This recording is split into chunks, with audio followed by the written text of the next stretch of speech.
The Maple Leafs suffered their first defeat of the season to the Chicago Blackhawks, and through three games, there are some concerning trends that are appearing. We'll recap the game and discuss what does have us concerned on today's edition of the Locked On Leafs podcast, part of Locked On Podcast Network. It's your team every day.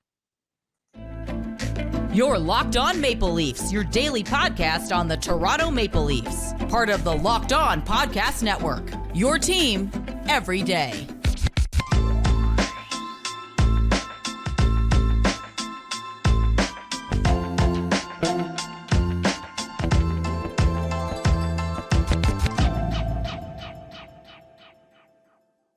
Hello and welcome into the Locked On Leafs podcast, a daily Maple Leafs centric podcast hosted by myself, Mike DiStefano, and my co-host, Dave Morassutti. Today's episode is brought to you by Game Time. Download the Game Time app, create an account, and use the code Locked On for $20 off your first purchase.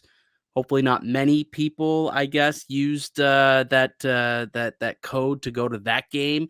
Although it would have been nice to go see Connor Bedard's first game in Toronto. But a loss for the Toronto Maple Leafs. They lose 4-1 to the Chicago Blackhawks. And boy, that was an ugly one, wasn't it, Dave? Yeah, not pretty, Mike. Not pretty at all. With this team, we were kind of laughing in a group chat I had that, you look at everything going into this game and it's just the script was already written for this to be an ugly Leafs loss. Yeah, it's always funny in hindsight when you look at it and you just see, oh, they're supposed to win this game. Oh, they're favored large against a relatively unknown goaltender. Surely they should be able to win this game by 5-6 goals. No, that's not how the Leafs operate. That is just it isn't true. Typically, they lose these games. And look, I'm not sounding any alarms. Like, we're only 3 games in. The team, they're 2-1 on the year, which is perfectly fine. But what I will say is there are some concerning trends that are starting to pick up here, right? I think we can start by discussing, how poor this team has been playing in their own zone. And it really carried into tonight's game, which is the biggest reason why they lost. I mean, yeah, you only score 1 goal, and I'll tip my cap to Soderblom. He actually played decently well, made some stops, but the Leafs in their own end or when they made bad mistakes, I mean, it came back to cost them. And that's really been a theme throughout the first few games. Go look at every single goal that has been scored on the Maple Leafs this year. I guarantee you there's been a defensive miscue within 5 seconds of that puck getting up in the back of the net. It's exactly what happened for most of the goals again tonight. Yeah, it's beating yourselves more than the other team beating you at times, right? Don't the Leafs know how to do that well? Oh, yeah. Yeah, hey, we want to leave Corey Perry alone on a breakaway? Sure, why not? He was already chirping guys all night long. Give him another reason to just give it to you, right? Yep, absolutely. Jake McCabe, go ahead. Terrible pinch. Leave John Klingberg to defend a 2-on-1 by himself. Yeah, he's great at doing those.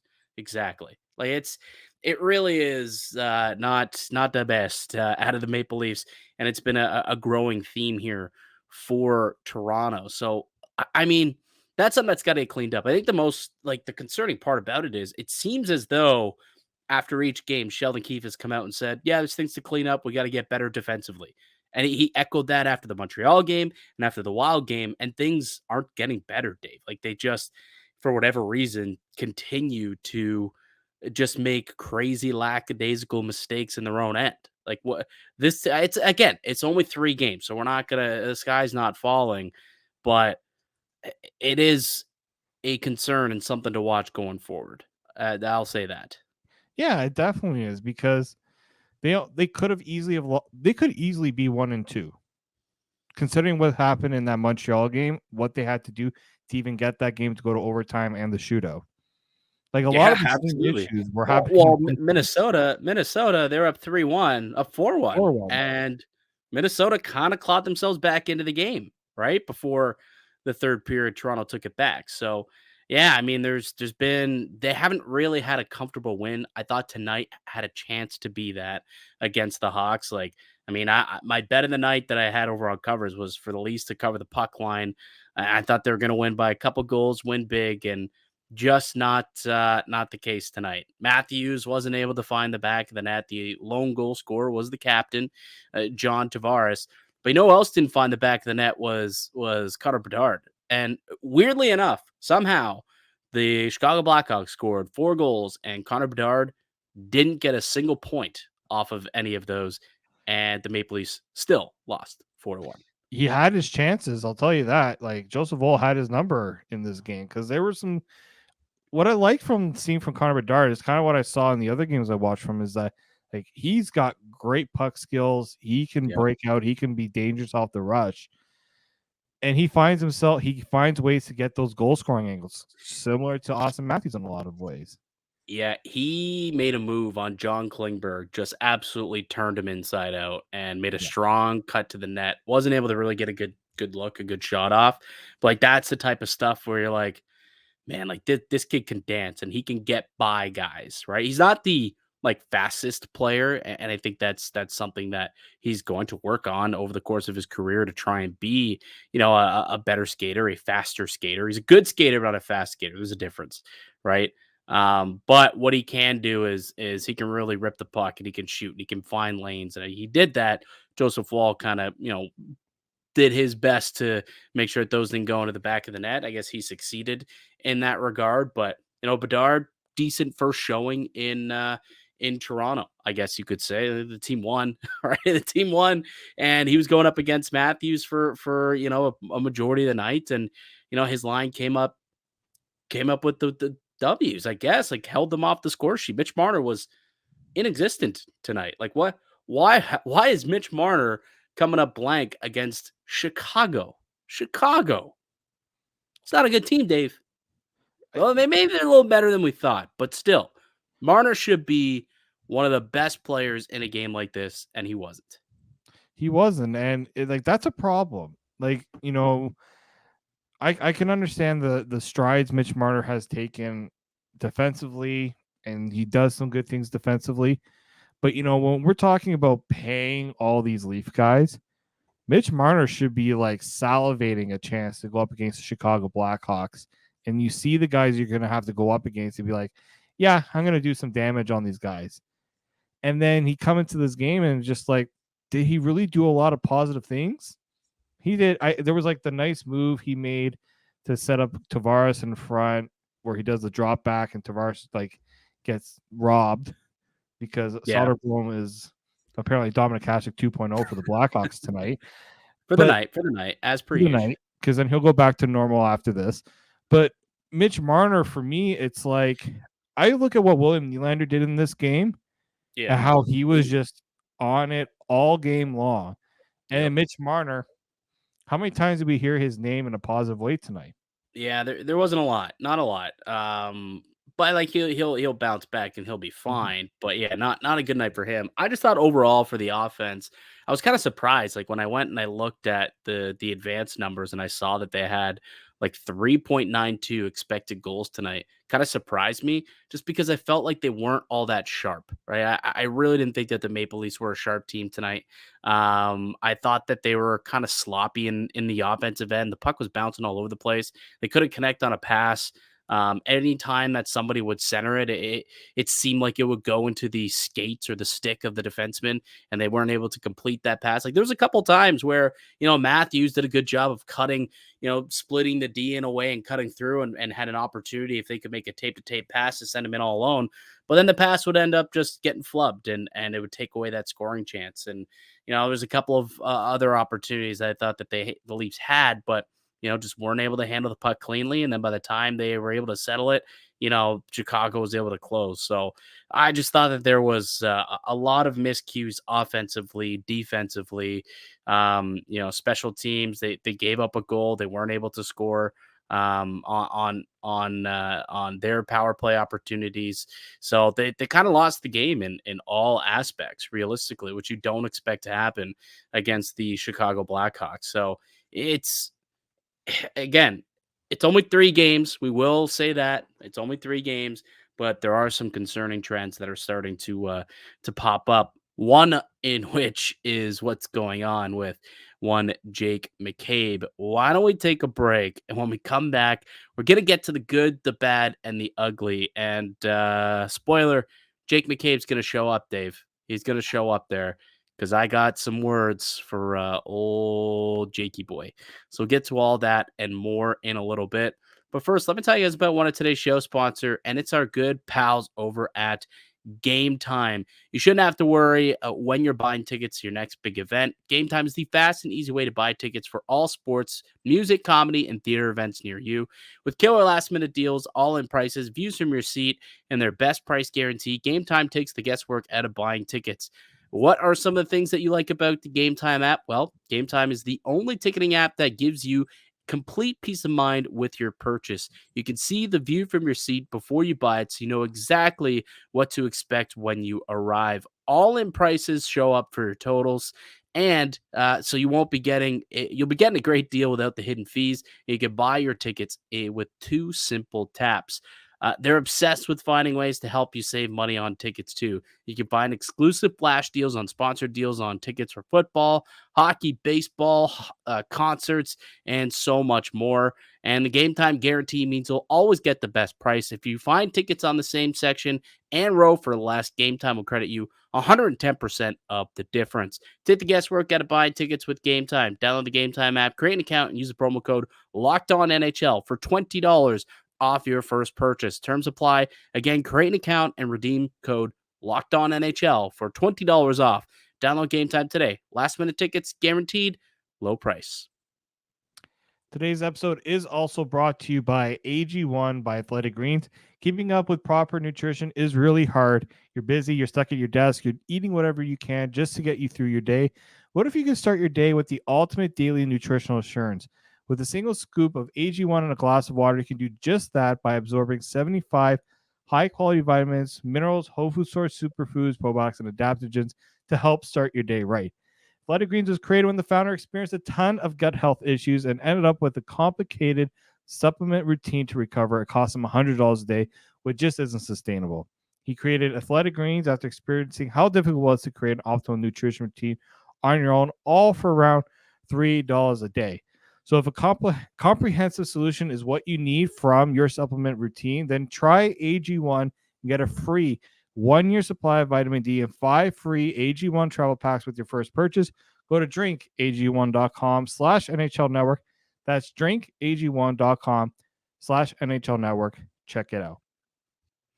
Welcome back into the Locked On Leafs podcast. I'm Mike DiStefano. Got my main man, Dave Morassutti, my co-host with me today. We're a daily Maple Leaf-centric podcast. If it's your first time tuning in, we appreciate you giving us a chance. If you're an everydayer who listens, we appreciate you as well for sticking with us and rocking with us every day. But if you are new, you can find us wherever you stream your podcast for audio. You can also find us up on YouTube, Locked On Leafs. So we appreciate it if you give us a like and subscribe and hit the little notification bell as well, so you know when we drop new content each and every weekday. You want to stay locked into what's going on with the Maple Leafs all season long, and we'll have that covered for you guys.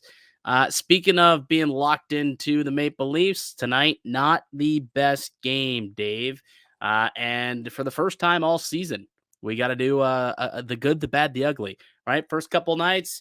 Got some wins. We got to do the 3 stars, but as we do after every loss, it's the good, the bad, and the ugly, right? So let's start off with some positives. We've done a lot of crap talking on the Maple Leafs tonight. Why don't we start with, some positives that we liked? What was good about this game? I thought William Nylander was really good. Dominant, man. He was. I think he deserved a better result from what he provided in terms of effort in this game. Yeah. Yep. Agreed. I thought that Willie wasn't bad either. Yeah, I mean, here's the thing. When you consistently had the guys in front of you just leaving you out to dry and you're forced to take on these 2-on-1s and these breakdowns that, look, you're not going to win a lot of them. You know what I mean? Like he would have had to have been Superman in order to win this game, considering Toronto only scored 1 goal. So yeah, although he took the loss and you look at it, he allowed 3 tonight. 1 was an empty netter, so he allowed 3. He wasn't bad. Absolutely, he wasn't. You used to want to see him maybe bail your team out on 1 or 2 of those, but it's also like give a guy he bailed them out quite a bit on some other chances that were really difficult as well. Yeah, totally. But I certainly Of all the players, I guess you could say, who had, like, good nights, there weren't many of them. Willie is one for sure. Definitely, I think you could put Joseph Wall in that category, I guess, and, I mean, despite not hitting the score sheet, and even though his partner wasn't great, I thought that Austin Matthews was still pretty good tonight. Like, I thought at the very least, offensively, especially late in that game, it looked like he was getting back to being that hat trick type of player. I think he had 9 shots on goal tonight. He played like 26 and a half minutes or something like it. He played a lot. Like, that dude was on the ice a lot. He was killing penalties. There was that one penalty kill actually where him and Marner, that was probably the best Marner looked all night. Realistically, it was on that one Yeah. penalty kill, and they had a couple opportunities there. Forgot But they were on the penalty kill at one point in that whole sequence. yeah, it was like a minute 40. They killed off like a full minute 40 of the penalty kill, and they were the ones in the offensive zone basically the whole time. But yeah, so I thought Matthews was pretty good tonight. But outside of that, yeah, there was a lot was left to be desired, I would say, from most Maple Leafs tonight. No, I agree. I think that's one of those games where, again, someone in that room should be standing up and saying, "Is this how it's going to go against these sort of teams?" Because we're going to see very similar results if we keep doing that. Yeah, well, who is that, Dave? Like, who is that guy? Because it's not anyone who's been there for the last couple of years. Because they keep doing it. Is it Ryan Reeves? Is Ryan Reeves supposed to be that guy? Right? Is Tyler Bertuzzi supposed to be that guy? Max Domi supposed to be that guy? Because if it was someone who was in the room, you'd think they would have said it by now. Because it's Yeah. a couple of years where they've kind of played down to their opponents. But I digress. Bad. What was bad about tonight? Oh, bad. I think that. I mean, let's go with power play. I Yeah, thought not the power much. play should have been. They had their opportunities, and they, again, didn't seem like they were really set at times. weren't They were trying to force plays. It was like doing the same thing over and over and hoping for a different result. You know, Austin Matthews, I felt, should have been in shooting positions more. Like at one point, it was him and Tavares in front of the net. And I'm just like, what?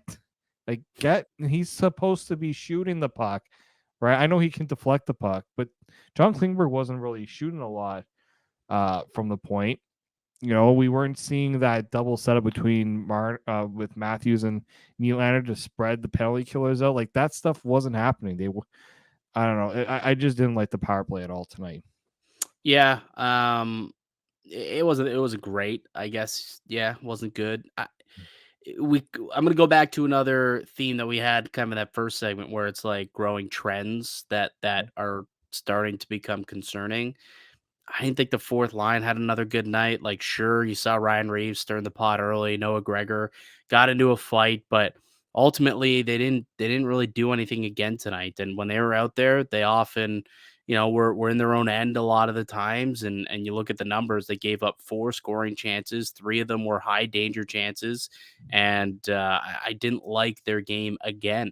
I I'm thinking about this, or I thought about this the other day. I was watching the Canucks Edmonton game and I saw Sam Lafferty score a goal, and I'm thinking to myself, Sam Lafferty would be a much better fit on this fourth line than Ryan Reeves. Now is not the time to get into that Reeves conversation. I think we can get into it maybe a little later, or potentially tomorrow. But I just continue to look at this fourth line and think to myself, they don't look good. David Kampf has not played well at all, and I don't know if it's because the guys around him aren't helping him out, or what the situation is. I think he did well in the faceoff dot tonight, but the first couple of games wasn't winning faceoffs either, and that was kind of his bread and butter for a while.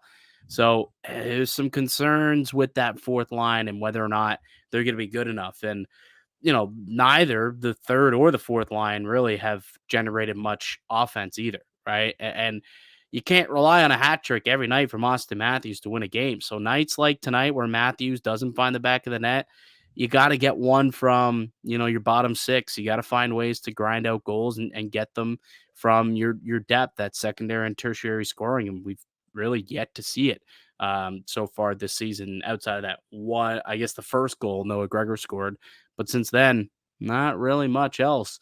Unless your name's Matthews or Nylander or someone in that top six. So I think yeah, that's the depth, I guess, would be my concern. That bottom six not doing a whole lot to help this team win games.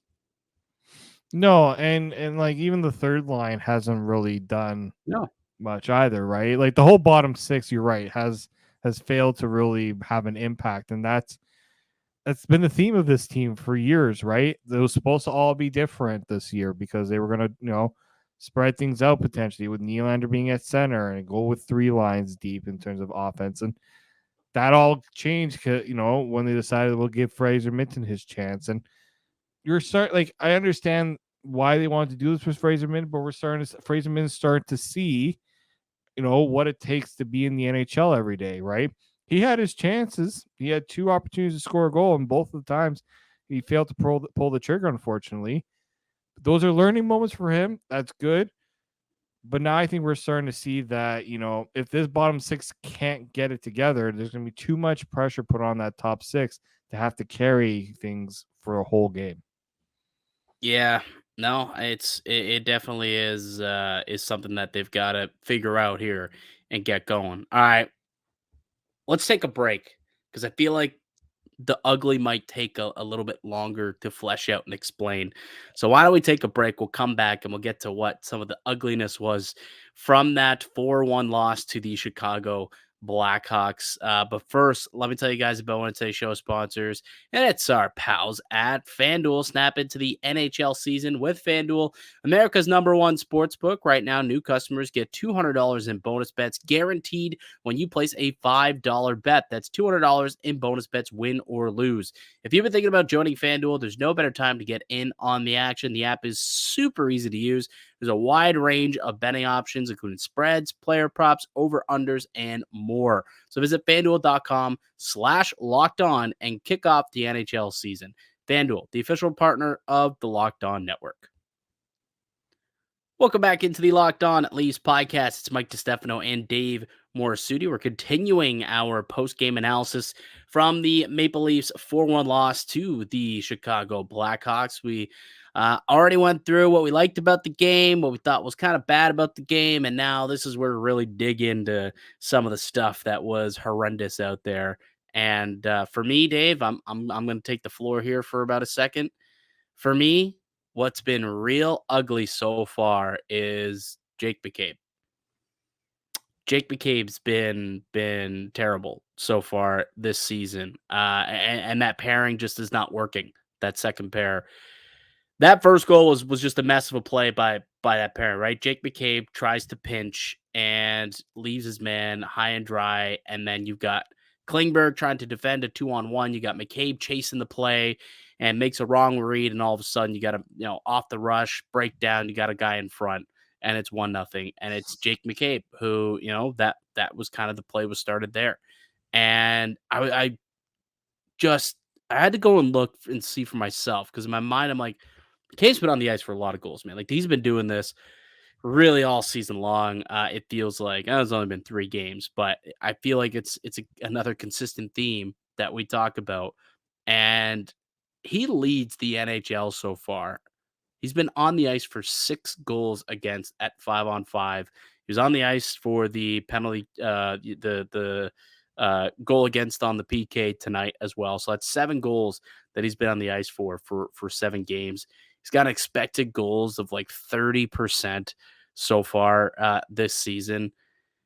Like my big thing for him is he's just consistently out of position. He's pinching too much. He activates when he's in the offensive end more than a couple of times tonight. I'm thinking to myself, why are you below the goal line?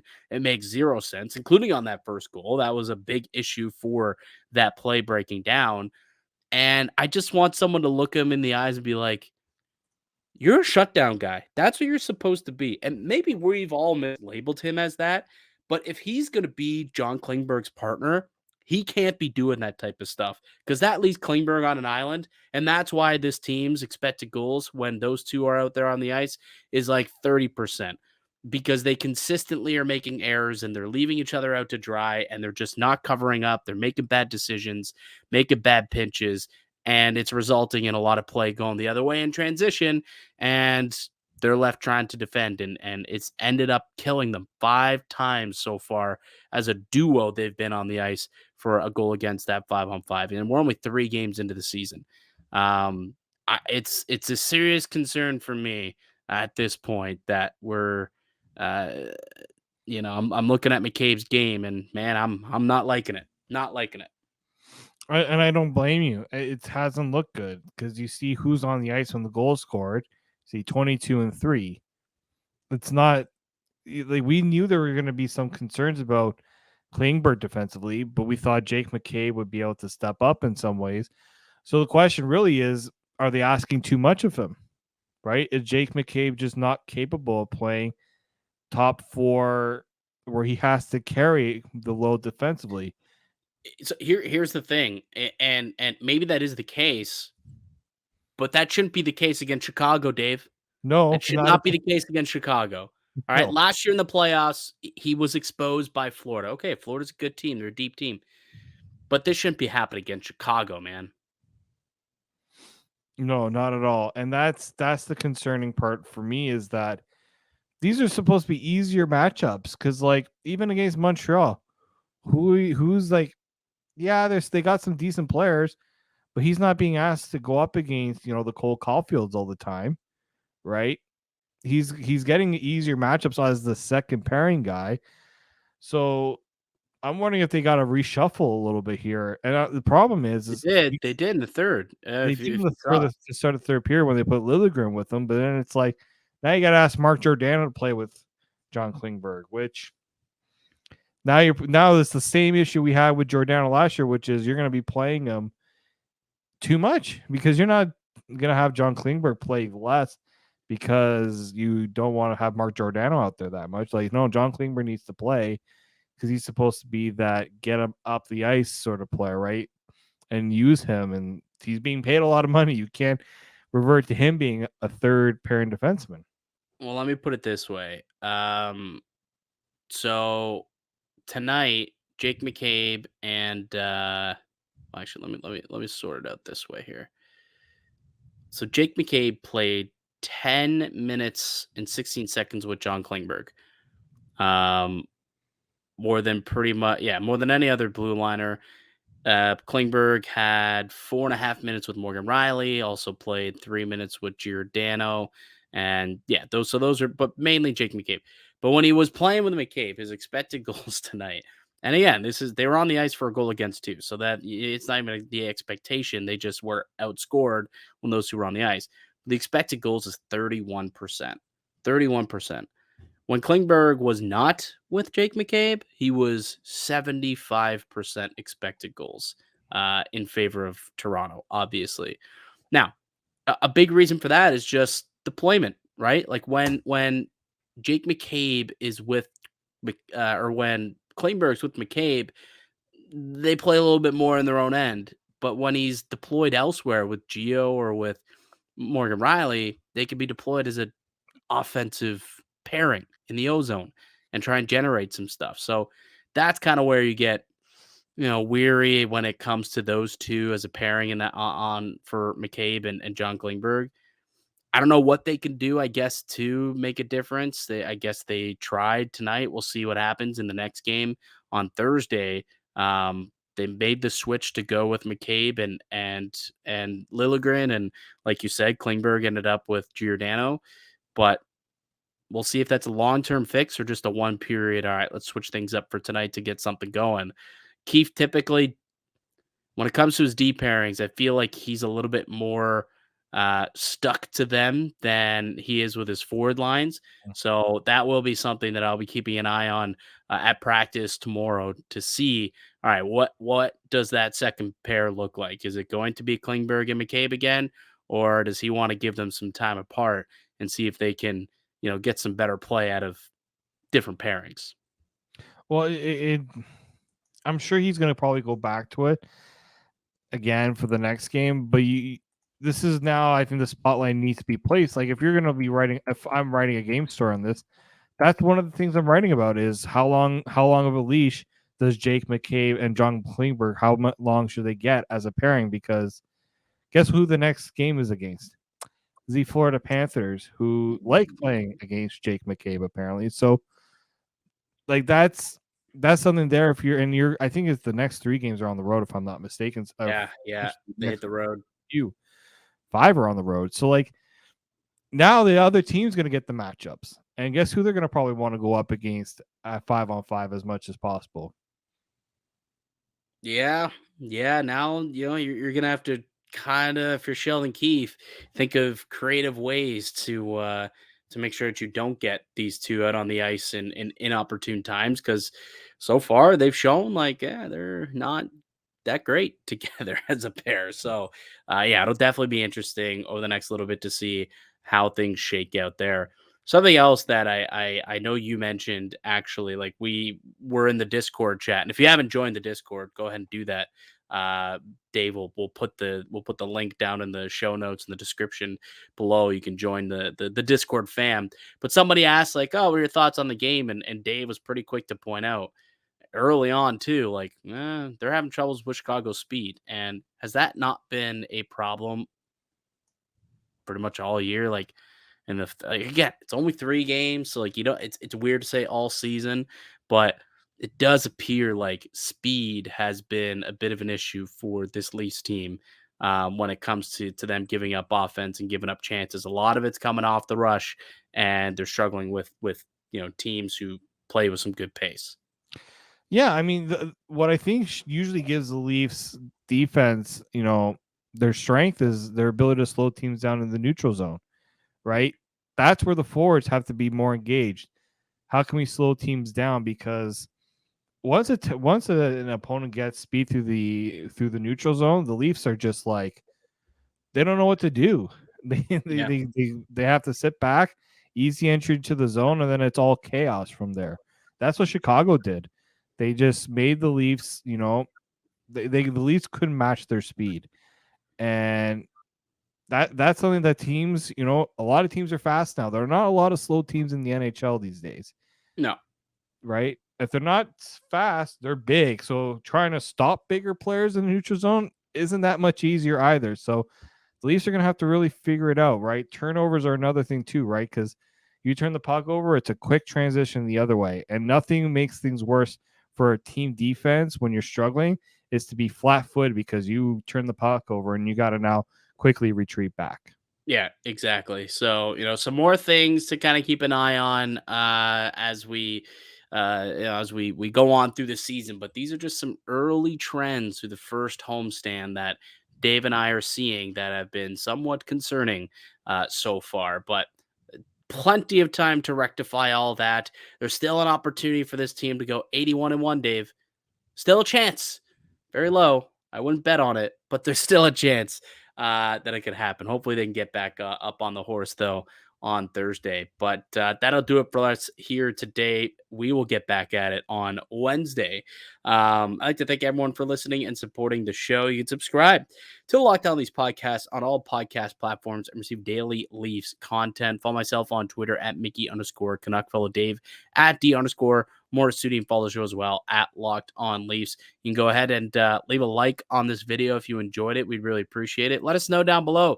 Is there any concerning trends that you've seen that we didn't talk about that you want to see rectified in the next couple of games here? Let us know down below on YouTube or reach out to us on Twitter. We might be doing a mailbag segment too at some point in the next week or two. So make sure that we have. We'll let you know when we need questions for that. But just so you know, that'll be coming up pretty soon as well. But Dave, we'll be back with another episode for the good folks tomorrow. So make sure you check back. But until then, keep it locked right here on Locked On Leafs.